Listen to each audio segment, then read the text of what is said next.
Welcome to Wood Talk. Now here are three guys who like to take big pieces of wood and make them smaller. Marc, Shannon, and Matt. What's up, everybody?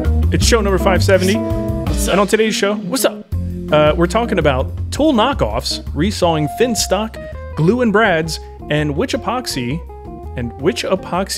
and why are there two ands in here? Who did this? Hold on, that was probably me.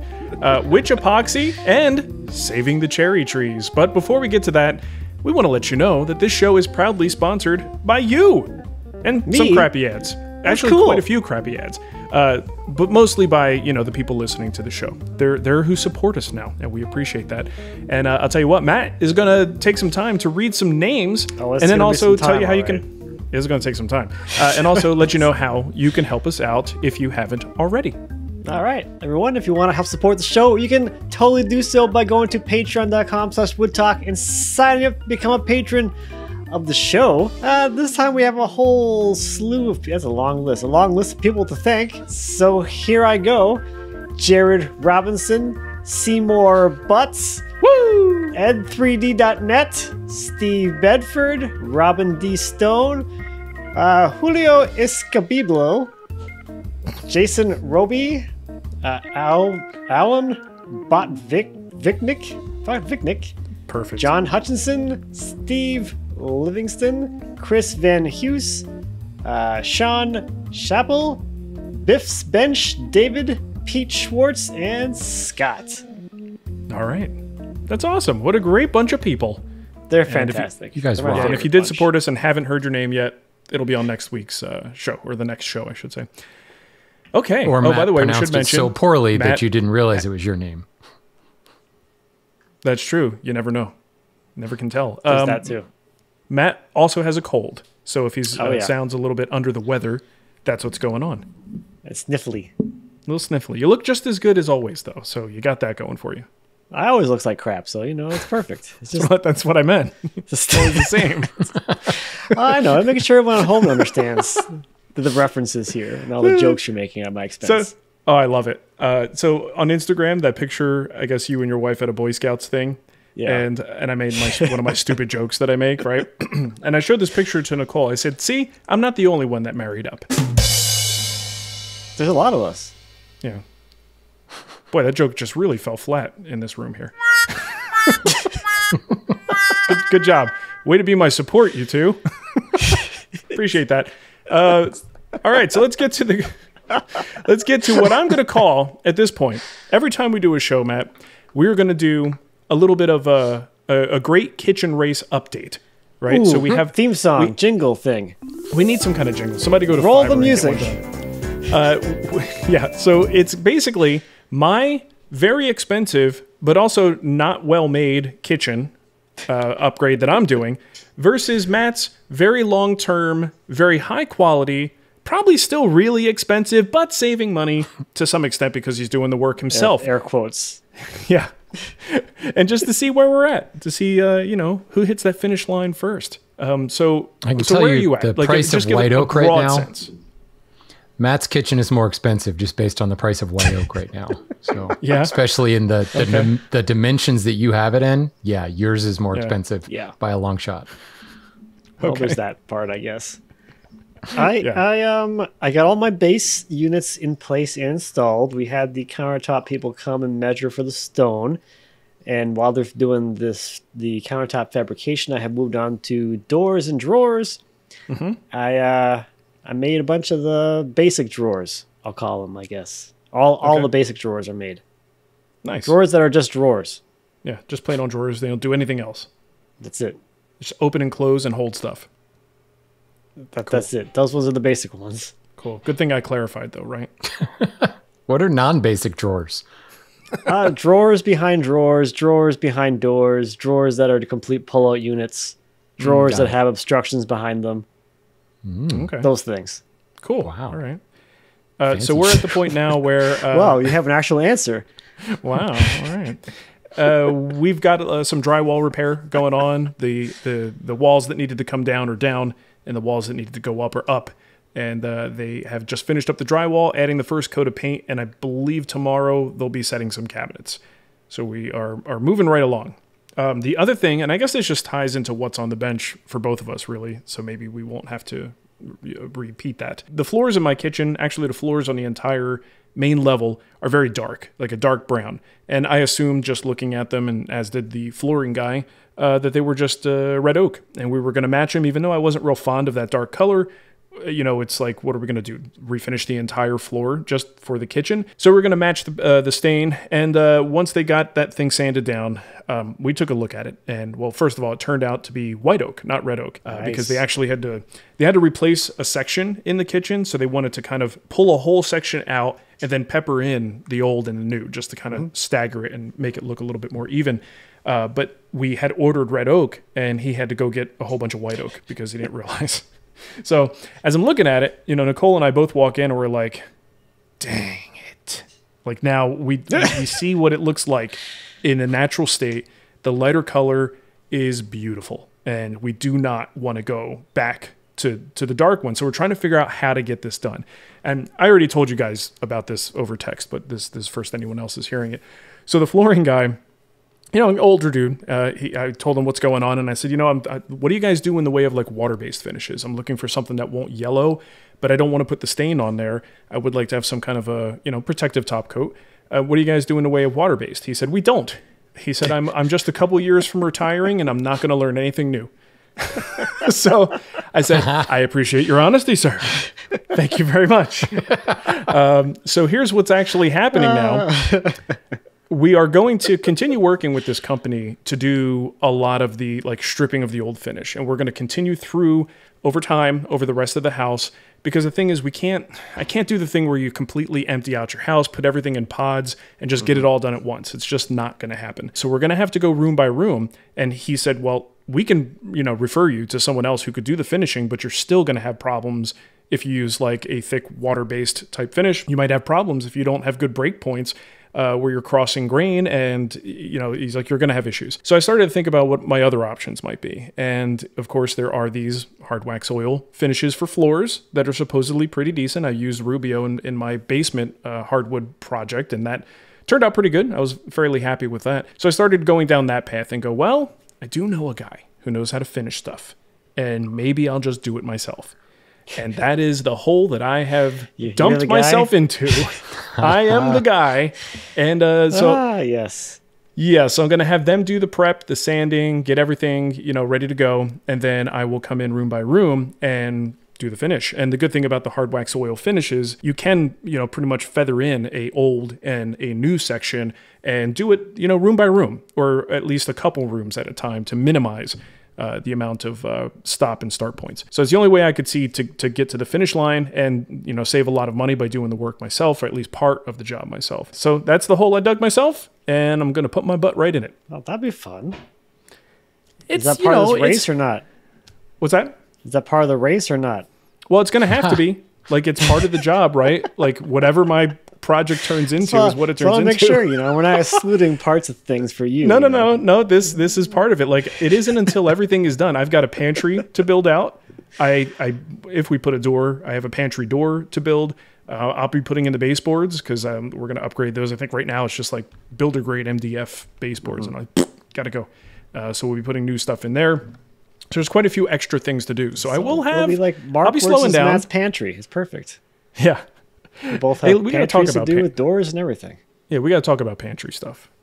I got some challenges. Yeah, we'll talk pantry. We'll talk pantry when we're done here. Okay. So that's really what's going on with me. I've been thinking about this floor, how I can tackle that going forward, and that's it. So I guess, Matt, did you have anything you wanted to add before we throw it to Shannon? On your floor?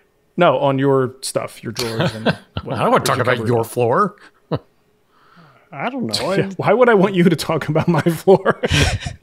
I'll just say that I had some of the most fun I've had in a long time making drawer boxes.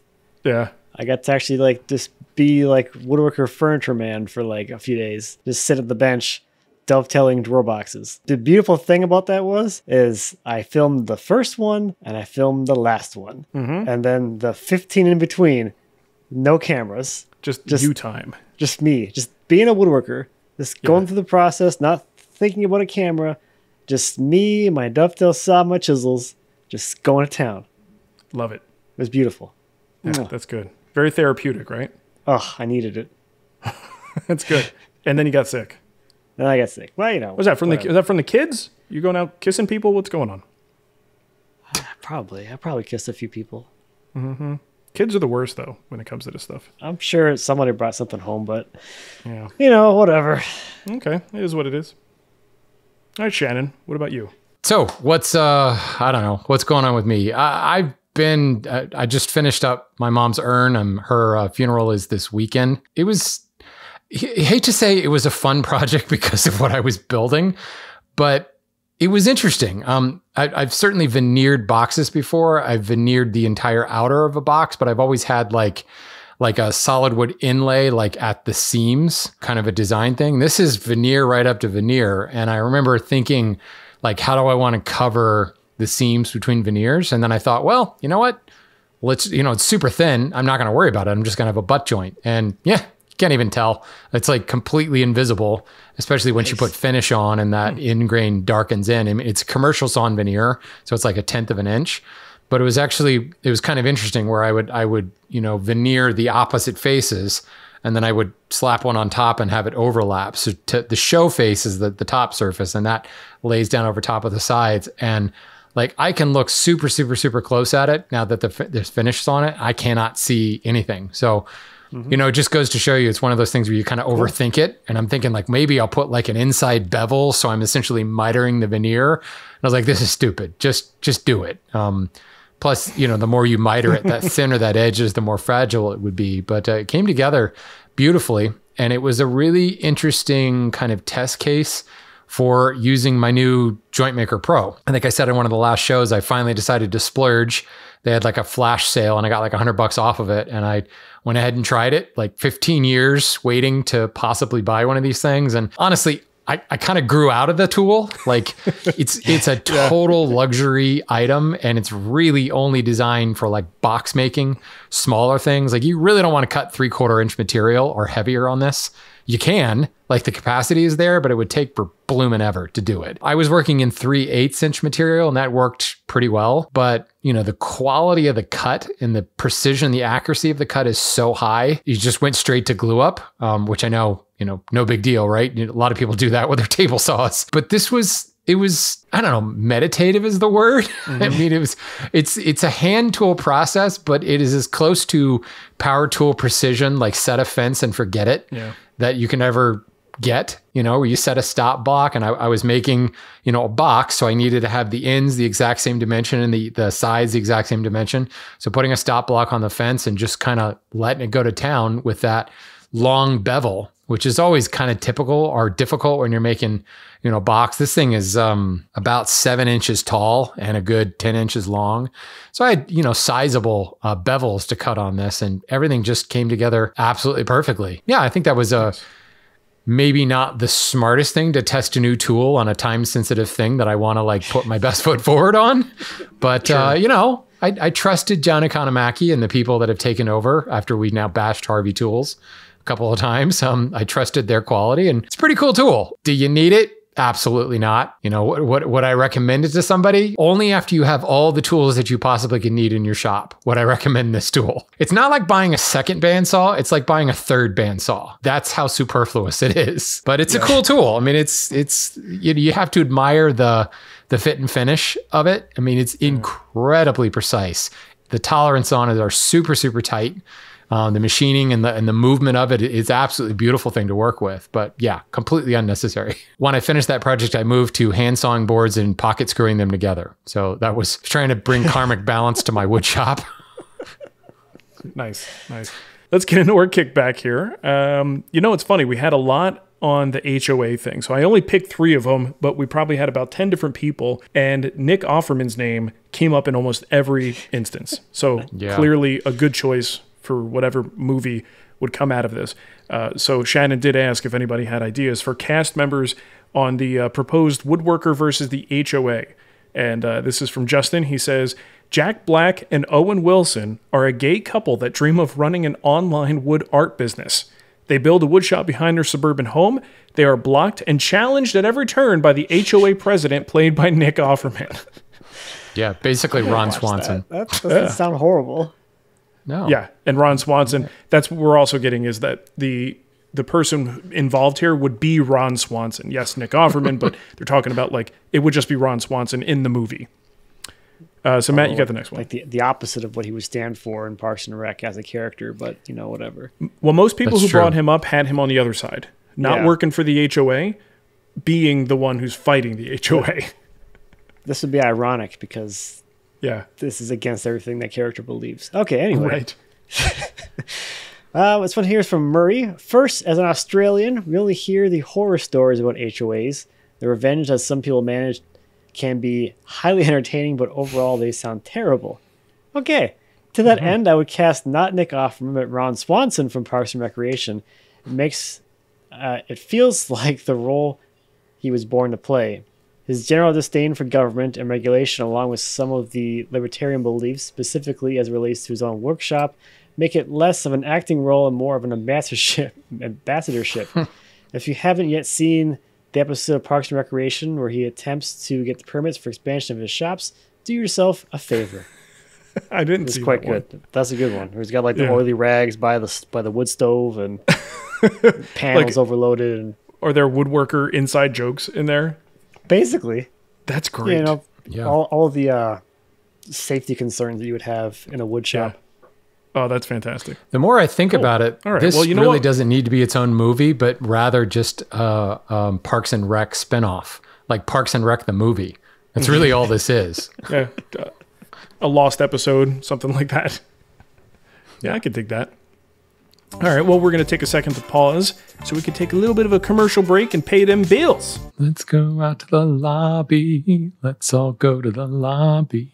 Let's all go to the lobby. Have ourselves a snack. Okay, let's get to some questions. We got some good ones today. I love when people, just their greeting is taking a shot at somebody. That's my favorite. Good. Hey guys, and Matt. Oh, good. It's me this time. Lovely. That's my favorite. Okay, I'm curious how you handle any personal or ethical qualms about the proliferation of knockoff tools throughout the industry.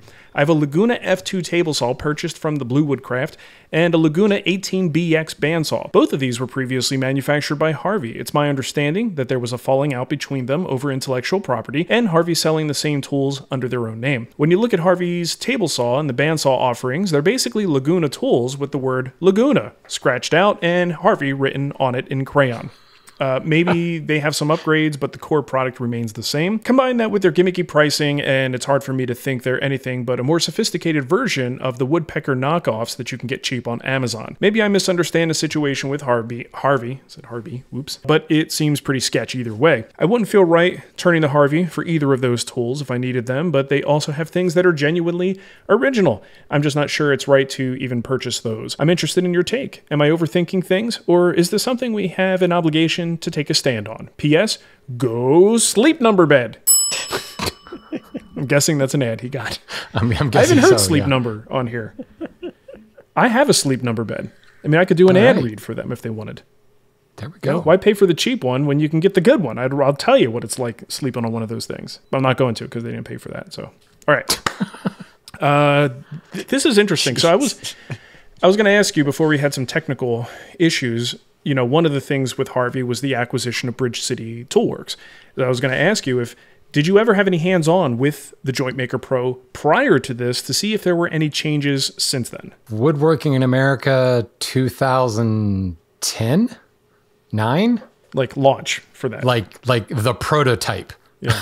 So this is version 2. I haven't bothered to really research the difference between version 1 and version 2, but so no, not really enough to say Harvey did this or didn't do this. All right. So, I mean, overall, the thing is, it's tough to comment on this when we don't know what happened. Like, what happened behind the scenes between Laguna and Harvey? I don't know. I don't know if what he's saying is just hearsay. I mean, we can't make any decisions based on that, assuming what people are doing is not illegal in some way or infringing on someone's rights. That's between their lawyers to work out. But all that said, you know, I also have apprehension toward Harvey. I don't like the tactics that they use. It's just my personal opinion. The fact that they, you know, I don't know the full story on how that works. When they were the manufacturer of a tool, they branded it for Laguna, and then now they make their own. Obviously, there's always going to be conflict of interest when you do things like that, and you run risks of losing clients when you do things like that. But did they just do something wrong? I don't know. I've got one of the bandsaws because the thing is, the bad taste I had in my mouth with Harvey, I wanted to actually try it. I wanted to have some hands-on so I could judge the quality of a single particular sample of a tool in my shop. And I've got the smaller bandsaw. It's great. I like it. It's a great saw. I have no problems with it. That doesn't really address anything, that he's saying here with the problems, the questionable, maybe possibly ethically challenging situations. But I don't know. It's a tough thing. It's a tough thing to comment on when you don't actually have all the facts. I don't know this particular model well at all, but I've been to enough manufacturers to know that different brands are manufactured in the same warehouse or the same production facility. I mean, it's just the way things run. Bicycles are the same way. It's like Specialized and Trek, or maybe not Trek, but some others are manufactured in the same plant. Grizzly and Powermatic are generally manufactured in the same plant.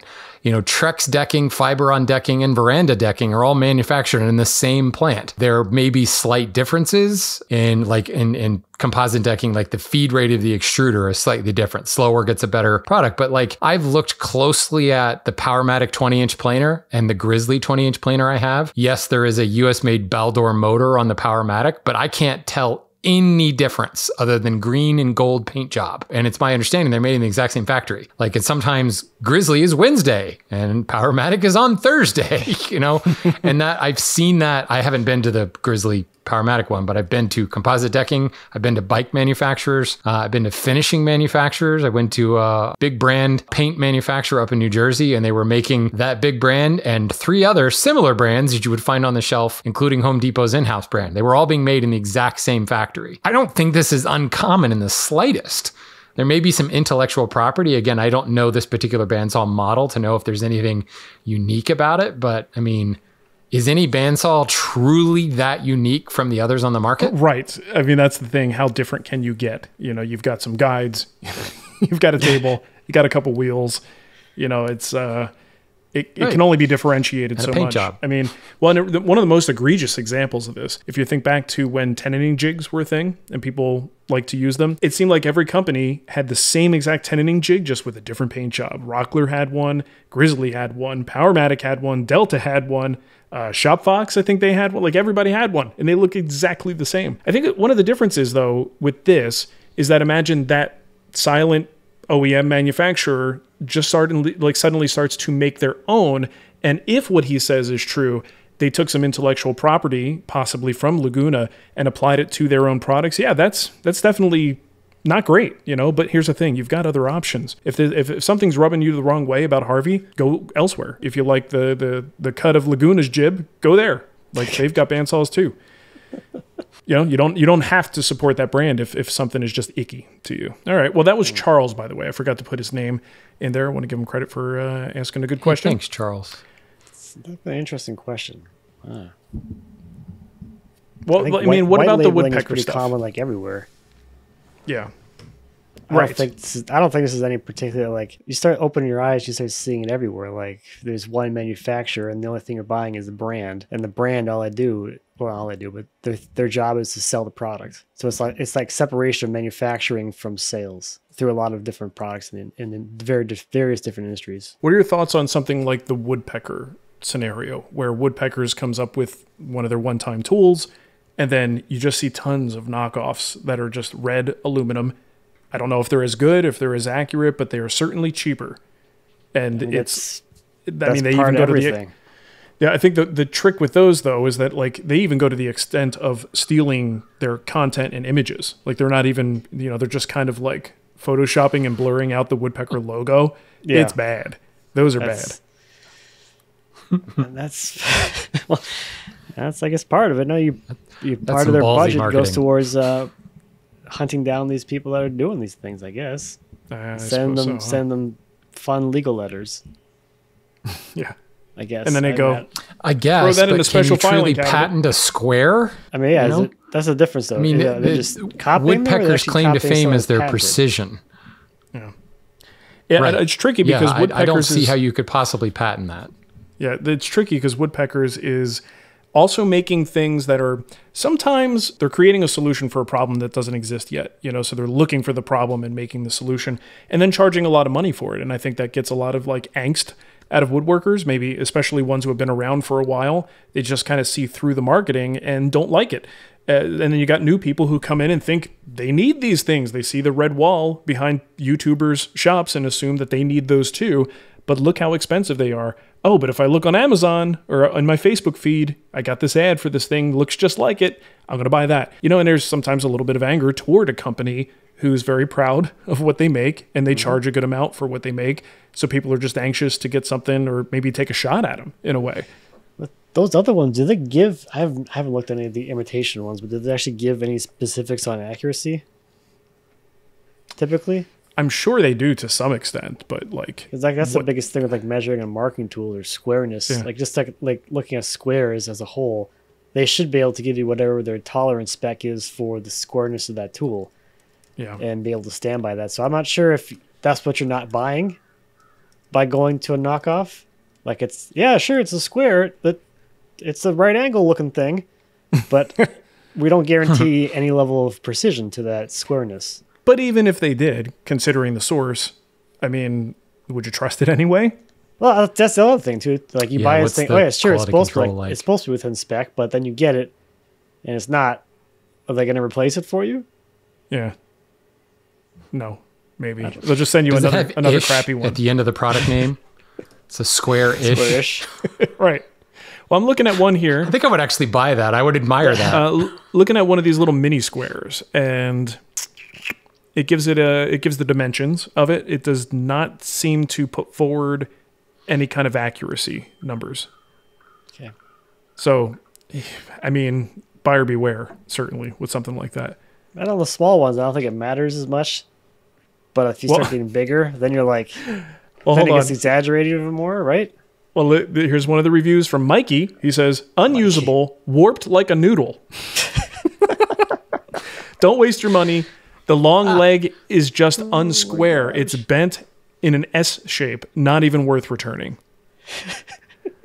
There you go. I mean, that's one review, but I don't know enough about metallurgy, but I suppose there could be a difference in the actual quality of because they're aluminum, aren't they? Anodized aluminum.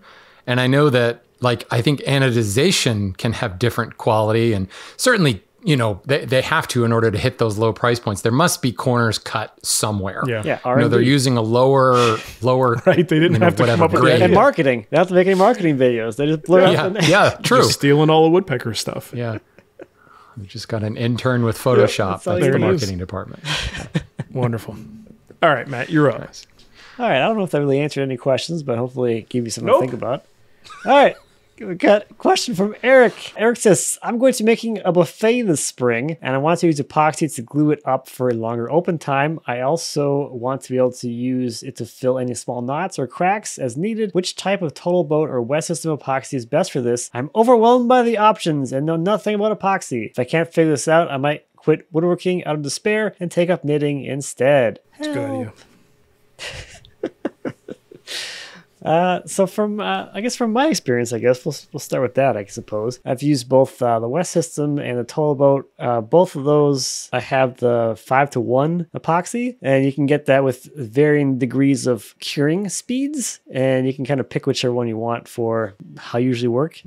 I'm more of a slow set kind of man myself. I like that long, ridiculously long open time, and I don't really mind how long it actually takes to fully cure. I guess two advantages of that is you have the more working time to actually put your project together, or take it apart if you walk away from it 20 minutes later and realize your board's backwards, like I just had happen to me on the island leg assembly, where I have perfectly book matched and like full and grain across all 4 panels. I put the first one in backwards. They're all labeled, mind you. I labeled them all. Yeah. So they should all go together the way they're supposed to, but somehow I still put it in the wrong way. And I had taken a picture of it, and I was going to post it on Instagram, and I was like, wait a second, what the hell's wrong with this board? The grain doesn't line up. Oh no. Oh boy. And that was an hour after mixing. I pulled it apart, switched the board around, clamped it back together. I'm like, nobody's the wiser. So from the open side, Wow. open standpoint side of Wow, things, an hour. oh yeah, That's impressive. it was a very frantic, oh no, get all these clamps out of the way, throw them across the room, let me get in there. I was fully expecting to have to like break the initial bond away, but they just kind of like slid apart and Smooshed Mommy, apart. Daddy's saying bad words in the kitchen. There's a lot of What are noises. those bad words Daddy's Where are all the saying? noises? It's making so much noise. So from a risk aversion standpoint, I tend to like slow set. The other thing with filling knots and voids, I have used the fast hardener for the total boat products that I have, and I find that cures a little too fast to do like full knot fills and full crack fills. What I typically do is I'll fill all my cracks and voids and everything when the boards are still rough, so that when I machine everything, it's just all cleaned up and perfect and ready to go. But what I found when I use the fast one is that, yeah, it sets up a lot faster. I can get back to work a lot faster. But if I go deep enough, the epoxy never actually made it down fully all the way to the bottom of the cracks. Yeah. So that's kind of like the downside to using the it's the fast hardeners. But any of those that are like have the long open time that aren't like a 5-minute epoxy, going to be good enough to use for both adhesion and filling. Yeah, and I think if you're going for total boat, they do have different epoxies, but most of them are not for you. You're not looking for a deep Correct. pour, right? You're just looking for the regular marine adhesive. It should just say epoxy resin, traditional 5:1. You have a part 1, part 2, and then you want the one that has I would also recommend something that's a slow hardener. You're going to epoxy, right? The whole reason you're doing it is to give yourself more time and give that stuff time to seep down into a crack. Definitely go with the Total longer Boat working has time. their high performance resin, which is in the same kind of category. It's a 2-to-1, but like the advantage there is it's non-blushing, which for like both of these applications, not really a thing you need to worry about. If you're doing a glue up, like who cares what color your epoxy is? I If care. it's clear or not. Like whatever. I'll know. Right. And every time I look at that, I'll be like, Get in there. We get inside that Morrison tendon joint. that's Take a look. caramel colored. I'm going to go out on a limb and tell Eric to just wait 5 years and not worry about it. Because I feel like within 5 years time, this whole epoxy thing, not only it will have been replaced with like UV cure glues and like the instant cure stuff that like the window guys are using now, where we've got a couple of projects where a table runs from the outside patio through the window into the kitchen, and they use this crystal clear, UV clear. It's a similar viscosity to an epoxy. And they essentially just like paste it on, and then the UV cure, and it goes super crystal clear, so it looks like glass, but it's slightly flexible to allow the table to slide in and out. This is like the cutting edge of adhesives that, of course, is only available in like high volume commercial stuff. But I just feel like the science is, what do we say in the bike industry? Trickle down tech. It's eventually going to catch up. And epoxy, I think, other than like the boat manufacturers, and maybe even then, actually, I know some boat builders who have moved on from epoxy to these kind of UV cure things. I suspect that in 5 years, this question will be irrelevant. So just hang on 5 years, Eric. Get the gallon kit, and it'll probably last you 5 years. Yeah, that's true. That's true. Good Right, point. you'll be good to go. That's very true. I also want to recommend if you go on the West System side of things, maybe, I don't know if it's cheaper or more expensive, but you can also buy by the way, these all come in kits if you want them that way with the pumps, which meter out exactly how much you need per push of the pump, Get the which pumps. is, yeah, definitely get the pumps. Get the pumps. But I'll recommend on the West System side of things, the 105 is the hardener, the resin, and the hardener is 205 or 206, and 205 is the fast hardener, and 206 is the slow hardener. So just make sure you get the right one. It's really not that complicated, but I think if you start to look into the pourable epoxies and the art type of epoxies, that's when things start to get a little nuts. Yeah. You want to talk about fillers? Oh yeah, that's a good point too. Yeah, so they I do don't. have the fillers, right? Oh, we're at it, I guess. Yeah, especially if you're doing adhesive work with it. A lot of times you don't want this stuff to be so runny. There's a big difference between when you get these epoxies in this format, they tend to be a lot less viscous. They're a lot more runny. So you put that in a joint and it just kind of just pours right out. So you want to put a little bit of a filler. Especially over an hour of it sitting Yeah. there in the joint. Exactly, because you got that time, it can happen. So if you thicken it up a little bit, you find that it's a little bit more, you can make it everything up to a paste, so you decide how thick you want it. And that resin is also supposed to be, pretty helpful for providing a little bit of a matrix structure in there and giving it more strength as well. And the one I typically use, again, with these numbers, you just get used to them. 404. It's just numbers. Just stupid numbers. They have a big, and I've been working on the same thing of high density filler probably since I started woodworking. And I use it with West System. I use it with Total Boat, and that's the 404 high density filler. It's a big old jug like this, and it will last forever. Yeah, unless you start doing boat stuff, then or car stuff. I don't know who uses that. I think it's one of the things that most people don't really realize about the epoxy systems is that like with this one product, you can make it be so many different things. You can do so many different, like really loose and runny for filling down to cracks and knots and stuff. Or you can literally make a paste and have like be a fairing compound with one product. Yep. Very versatile. Try that type on. Cool. What? There you go. Suck on that type on. You jerks. No, they're great. I used some today. All right. I think I'm up, right? Yeah. It's a question from Alex. He says, currently I've been building acoustic guitars and often need to make very thin parts averaging from 4 mil to 2 millimeters. What methods can you think of for resawing something this thin? Keep in mind, guitar sides can average about 36 inches long by 4 to 4.5 inches wide and somewhere around 2 millimeters thick. Oh my God, we're mixing metric and imperial. What do we do? Can't do it. There's people screaming at me right now. Oh, and Alex also says, I wanted to point out to Shannon that Nurse Week is May 6th through the 12th. And as we're recording this, we're in that week. So happy Nurse Week, nurses. Yeah, they're the best, aren't they? I guess. They are the best. Thank goodness. I had a nurse today. I was at the doctor today, and I said, thank you for being a nurse. Nurse? And she looked at you and she said... She didn't like that I just called her nurse. And I've heard your show. Anyway, this is a question of like, what's Schwarz say? Coarse, medium, and fine. Resawing is the solution to get you halfway there. I would not try to resaw a guitar part 4 or 2 millimeters thick. I would resaw to get in the ballpark, and then I would use a Joint Maker Pro. Joint Maker Pro. No, don't do that.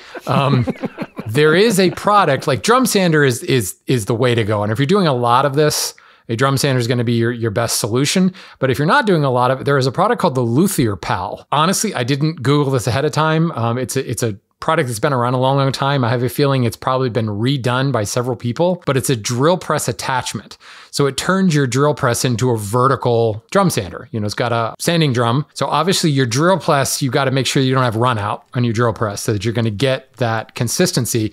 But what it does is it sets, it's a supplemental table that goes on top of your drill press table, and it provides a fence, and you can really dial it in. There's precision control to move your fence in and out to slide this thing through and get incredible precision to that final thickness. So you've resawn it. 4 mil, I've certainly resawn stuff that thin. I don't think that's really the problem. You do have to be paid the normal rules you have to pay attention to for wood movement. You need to acclimate and give it time to not cup and potato chip. So you're better to go a little bit thicker and then sand it down slowly. But the Luthier Pal is a great option. The only drawback there is, the height. If you are at 4.5 inches thick, there is an option, I know, but certainly your typical benchtop drill press, probably not going to be able to pull that off. I don't know what what's that called? It's not the pull, but like, I guess it's just a matter of how long the quill travel, how long the bit is, right? The drum, well, yeah, but it's not traveling. You're not actually,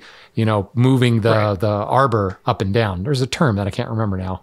It's hand tool guy, just call it that. But, if you've got the right sanding bit to hold that with, and I remember correctly, there were a couple of options there. So I would look up Luthier Pal. Don't be surprised if that product name has changed. I mean, we're talking 15 years ago. I actually tried this tool out because I was thinking at the time, like, there's no way I'll be able to afford or have space for a drum sander. So I tried it out. I ended up selling it 5 years later on eBay to a guitar maker because I just wasn't using it very much. But you could certainly also mock up something. You could build your own type of solution. You're just turning it on its side and using your drill press as your drum sander. All right, we actually have a voicemail. All right, this is from Daniel. Good morning, you guys. I am a longtime listener and sitting in traffic, so I've got nothing better to do than to reach out to you and ask a question.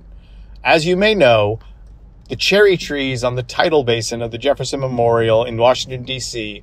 are being torn out. It strikes me as these trees, having been around for the better part of 100 years, maybe some less than others, present an opportunity for woodworkers across the country, both famous and not so famous, to get a hold of some historic wood. Perhaps the National Park Service is unaware of the number of craftspeople throughout the country who could produce a number of great crafts from what would be fairly gnarly cherry trees. What do you think about using your platform to petition the National Park Service to make certain that this wood turns into more things than just mulch for Matt's tomato garden? Looking forward to hearing from you. I have a feeling Shannon's going to tell him why this is a really dumb idea. Yeah, Daniels. Don't worry, it's already done. So our platform, first of all, they wouldn't listen to us because I thank you for thinking we have that much influence. Second of all, like this immediately came up. The reason this is happening, there's additional construction happening on Independence Mall. I don't know if we still call it the mall, but DC. Believe me, our federal government understands how they can make a buck. They already thought about it. There is an organization called Cambium Carbon. I actually interviewed them on the Lumber Update podcast some time ago. This was brought to my attention several months ago. I reached out to them and they're like, we're on it. We've already been to Capitol Hill. We've already talked about it. So yeah, all those trees are going to be taken down in as, whole as possible. They're not going to chop up the trunk or whatever. They'll be resawn and you can guarantee, or not resawn, sawn into boards. And you can guarantee that cherry will be available at a ridiculously high price sometime in the future due to its historical significance. But yeah, it's already done. It's been done several times in the past with wood from the USS Constitution, the Y oak here in Maryland. When that went down, several parts of it have been donated. I know some of the cherry trees, I believe, are going to the Smithsonian to be made into stuff, probably end up in the Oval Office or whatever. But yeah, already done. It's solved. The bigger issue is, will the average Joe woodworker actually get their hands on any of this stuff? Probably not. It's all going to go to people with a lot more cash than us. Well, that's good. Good to know that you knew something about that. Because I hadn't heard anything about it, and obviously you're a lot closer to that area. So it was probably gonna land on the Lumber Update podcast in some upcoming episode. I just haven't gotten around to it yet. Cool. All right. Well, we got one more question here from Isaac. I think, Matt, I put your name there if you want to read it. Okay. You hear it time and time again that PVA glue needs considerable clamping force applied to create a strong bond. I've even unintentionally proven this a couple of times. So obviously, glued and screw joints naturally provide a compressive force needed for a good joint, but how does nailing a piece together with brad nails, as we've seen done so many times, replace a clamp? Is it kind of the same? By driving the nail in, it presses the areas together? Yeah. Sort of. Right? You get that turns out that's how nails radius work. Of compression. I don't know. What do you know? I'm that is how nails work. I feel like you're setting me up for something. No. You're doing it all yourself. Oh, perfect. Okay, good. As long as it's my own doing, I'm fully aware of what's going on. It's fine. Yeah. I mean, ultimately, brad nails do have a small head on them. They will apply some pressure. Is it as good as clamping pressure? No, it's not. More brads. Just add more. That's all you need to do. There you go. But the thing is, the problem I have with this is you don't necessarily need, yes, if you want the ultimate strength out of that connection, you do want some clamping pressure on there. But I think when we do the brad nail thing, it's not really something that's a mission critical part. It's usually a piece of trim. It's something that the glue is adding extra strength to it. The brad nail is just kind of providing a little bit of force in lieu of clamps, but it's not something you would do on a highly stressed component and count on. Normally you are going to want to try it. I don't really use nails much ever in my work, so I don't know. Yeah. It just feels like a norm thing. I just envision trim. You're looking at probably what he's referring maybe to. a face frame. Yeah. Simple things like that are not, that in and of themselves are not going to receive a lot of stress. But I think you also don't want to discredit the amount of glue strength you will get, even if you don't have the full amount of pressure between two pieces that have good contact, decent amount of contact, a good bead of glue, and then that couple of brad nails in there to just kind of keep it in position. That's definitely stronger than just having the brad nails. I think the term considerable clamping is open for debate too. I think most of the clamps that are available to woodworkers today provide way more clamping pressure than you ever need for glue to cure. The parallel clamp. I remember Fine Woodworking did one of their tool tests one time, and they showed the parallel clamp exerted 3,800 pounds per square inch. Whereas the little squeezy Irwin clamp thing was 200. I'm making up that number, but considerably less. And yet those Irwin squeezy clamps work just fine. They provide plenty of clamping pressure. And there is something to be said about put another clamp on it. If it's not enough pressure, add another clamp. So I don't think you need nearly as much pressure as he's thinking. No, and I think if you took two pieces of scrap and put some glue between them, and let's say you could hold it at an even pressure for 5 minutes, 10 minutes, good luck getting that apart. I mean, let it fully cure. After that 5 minutes, you could let go, leave it alone, let it cure overnight. And if it's two face, pieces, the face gluing, you wouldn't get it apart with a hammer. You could split a chisel in there, but you're going to find it's going to lose fibers on one side and lose fibers on the other side, even just with what you do with your hands. So I think it's, the practice, the glue joint. I mean, it's normally demonstrated using hide glue because hide glue tacks up pretty quickly, but it works. A glue joint does work with PVA, and all you're doing is rubbing the boards to get the oxygen out of the way. And then essentially you're kind of sort of dealing with atmospheric pressure, which is what, like 27 pounds per square inch or something like that? I don't know. I think I'm making that number up again. 27.97 pounds per square inch. I'm going to give a really, really accurate number to make it sound like I know what I'm talking about. But yeah, I mean, I've done rub joints a bunch of times. Works just fine. No problem. No clamp at all. No clampies. Okay. Roughly 14.6959 pounds per square inch. And I guess it's also going to vary depending on your elevation. I don't know where I got my number. Mercury. Maybe that's what it must be. That, yeah, of course. I wouldn't just make something up. Okay. The number sounds familiar. I think that's what it is. I don't know. Wanted to add in here real quick. I kind of forgot to do it at the beginning of the show. By the time this show comes out, the pre-order for my next guild course will be up. Heck yeah! The first one I've done in a while. Like, a couple people reminded me. They were like, "Hey, are you ever going to do a guild course again?" I'm like, I don't know. I have so much fun publishing other people's projects. I enjoy watching them. Well, why do I need to do one? But I guess I should. So we've got a really nice little plant stand that I made for myself. That's going to be the subject of this one. So you could probably get the pre-order now based on when this is going to come out. And of course, the pre-order is the time to get it because the price is lower. And can't remember the exact release date on it. Check the website, but just go to the woodwhispererguild.com, go into the courses area, and look. The one on the top will be the pre-order for this project, this course, if you're interested. So go check that out. Okay, I think that's about it for us. Remember, the show is made possible by the generous contributions of our patrons. And if you'd like to help out and get your name read on the show, also you can get an ad-free version of the show, which is kind of cool, over on Patreon. So just go to patreon.com/woodtalk, especially if you hate them ads. Just get over there, support us. Doesn't matter which amount. You're going to get that show, no ads, other than the ones that, we say, like for the guild course. Technically was an ad, but It comes from us. The unofficial ones that we say we would read if they pay us, but we didn't, but inadvertently just gave an ad for Sleep Number. Yep, exactly. So send us your questions or send in a message letting me know exactly what the atmospheric pressure at sea level is. I think it's 760 milliliters, millimeters, but I'm thought it was making up in again. Square inches, but I don't know. More importantly, send in your questions where you mix imperial and metric measurements because it drives people crazy. And we like to do that. Like, this is the type of thing that people write angry comments on YouTube channels about when you mix imperial and metric. If you go all metric, they'll get mad at you for not doing imperial. If you go all imperial, they'll get madder at you for not using metric. But if you mix, them's fighting words. Like, they're gonna stick you. It's bad stuff. So do that. We're all about increasing angst in the woodworking world here. So send us a question at woodtalkshow.com. There's a form there to fill it out. Yeah, we try to create fights everywhere we go. You can send us a voicemail like Daniel's did. That was cool. You can just email that at woodtalkshow@gmail.com. Otherwise, keep the questions coming. We love them. We do indeed. All right. Well, thank you for listening, everybody, and we will catch you next time.